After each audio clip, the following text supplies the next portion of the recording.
E aí? Para quem está na luta dos estudos para concurso de direito, existem alguns temas que são, assim, obrigatórios. E hoje a gente vai mergulhar de cabeça em um deles, o princípio da proporcionalidade. Vamos entender por que essa ferramenta é tão fundamental no direito penal. Tudo começa com uma pergunta central, né? Como é que o Estado, que tem esse poder imenso de punir, consegue equilibrar essa força toda com os direitos de cada pessoa? Qual é a linha que separa a justiça do exagero? E a resposta, a gente, está justamente aí, no princípio da proporcionalidade.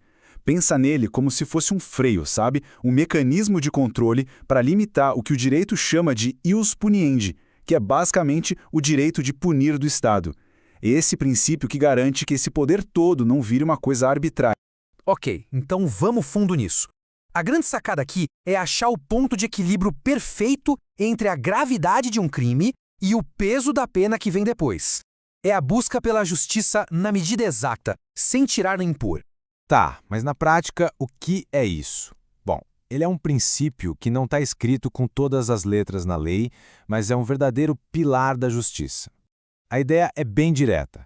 A resposta do Estado a um crime não pode ser nem fraca demais, a ponto de não adiantar nada, e nem forte demais, a ponto de ser cruel. Tem que ser, olha só, adequada, necessária e equilibrada. Agora a gente avança para a parte mais importante, que é como esse princípio se monta. Ele não é uma ideia solta, não. Ele se divide em 3 dimensões, ou subprincípios, que funcionam como um teste lógico. E entender essa estrutura é o que vai fazer a diferença em qualquer prova. Essa sequência aqui é ouro, sério, são 3 passinhos. Primeiro, adequação. Segundo, necessidade, que às vezes aparece com o nome de exigibilidade, tá? E terceiro, a proporcionalidade em sentido estrito. Juntos esses 3 formam o teste completo para a gente saber se uma pena é justa ou não. O primeiro filtro é o da adequação. A pergunta aqui é bem simples. Essa punição que estão pensando em aplicar, ela serve para alguma coisa? Ela é uma ferramenta útil para atingir o objetivo, que geralmente é proteger a sociedade? Se a resposta for não, se a pena for inútil para aquele fim, ela já reprova no primeiro teste. Simples assim. Beleza? Passou pelo primeiro filtro? Vamos para o segundo, a necessidade. Imagina que existem 2 ou 3 punições que funcionam, que são adequadas. Esse princípio obriga o Estado a escolher a mais leve, a que vai machucar menos o indivíduo. Por exemplo, se uma multa resolve o problema tão bem quanto a prisão, tem que ser a multa. É a pura essência do princípio da intervenção mínima. E aí, para fechar o pacote, chegamos na proporcionalidade em sentido estrito. Aqui é a hora de botar na balança mesmo. O custo da punição, para o cara que cometeu o crime e para a sociedade, não pode ser maior do que o benefício que essa punição vai trazer. É o ajuste fino, quando a gente vê se a conta realmente fecha. Mas isso não é só papo de livro não. Vamos ver como a coisa acontece de verdade no dia a dia do direito, influenciando desde quem cria as leis até a decisão final de um juiz. Olha que interessante como ele atua em 3 campos bem diferentes. Lá no legislativo, ele funciona como uma barreira para impedir que os políticos criem leis com penas malucas, desproporcionais. Depois, no judiciário, ele é o guia do juiz na hora de dosar a pena. E por último, no plano da interpretação, ele ajuda todo mundo a ler a lei do jeito mais justo possível.